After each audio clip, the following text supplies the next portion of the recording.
ভোর থেকে ময়মনসিংহের দুর্গাবাড়ী মন্দিরে মহালয়ার আনুষ্ঠানিকতা শুরু হয়েছে।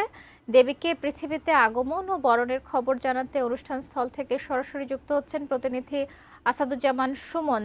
জানবো তার কাছ থেকে বিস্তারিত। সুমন, আপনি তো সেখানে আছেন, সেখানকার আনুষ্ঠানিকতা সম্পর্কে জানাবেন। নিরাপত্তা ব্যবস্থা কেমন দেখছেন, ভক্তরা কি বলছেন, সব মিলিয়ে জানাবেন।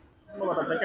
আপনি যেমনটি বলছিলেন যে আসলে এই যে হিন্দু ধর্মাবলম্বীদের যে এই মহালয়া সেটির মধ্য দিয়ে কিন্তু এই যে দুর্গাপূজার যে আবহাওয়া সেটি কিন্তু শুরু হয়েছে।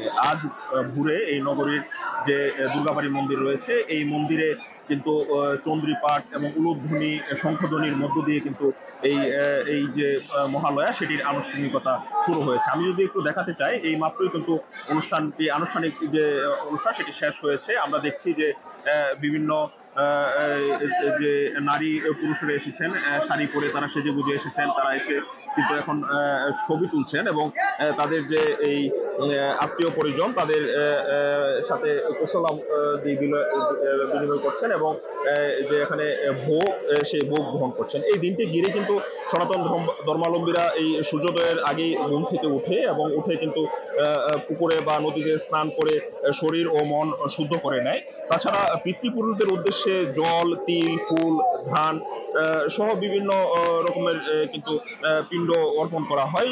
বিশ্বাস করা হয় যে এদিন পিতৃপুরুষরা পৃথিবীতে আসেন এবং তাদের প্রতি শ্রদ্ধা নিবেদন করলে আত্মার শান্তি লাভ হয়। বিশেষ মন্ত্র পাঠ ও প্রার্থনার মাধ্যমে পূর্বপুরুষদের আত্মার শান্তি কামনা করা হয়।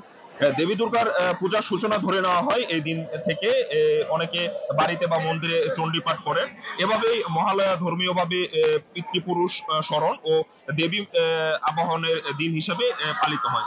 সব মিলিয়ে কিন্তু এই যে নগরীর যে দুর্গাবাড়ী মন্দির, সেই মন্দিরে কিন্তু আমরা দেখেছি যে বেশ উৎসবের আমেজ এবং সাজ সাজ রব বিরাজ করছে। আমরা দেখছি যে এখানে কিন্তু আইন শৃঙ্খলা যে বাহিনী রয়েছে, আইন শৃঙ্খলা বাহিনীও যেন কোনো রকম অপ্রীতির ঘটনা না ঘটে সেজন্য কিন্তু তারা সজাগ দৃষ্টি রয়েছেন। আমরা কিন্তু আইন শৃঙ্খলার যে সদস্য তাদের উপস্থিতি লক্ষ্য করছি।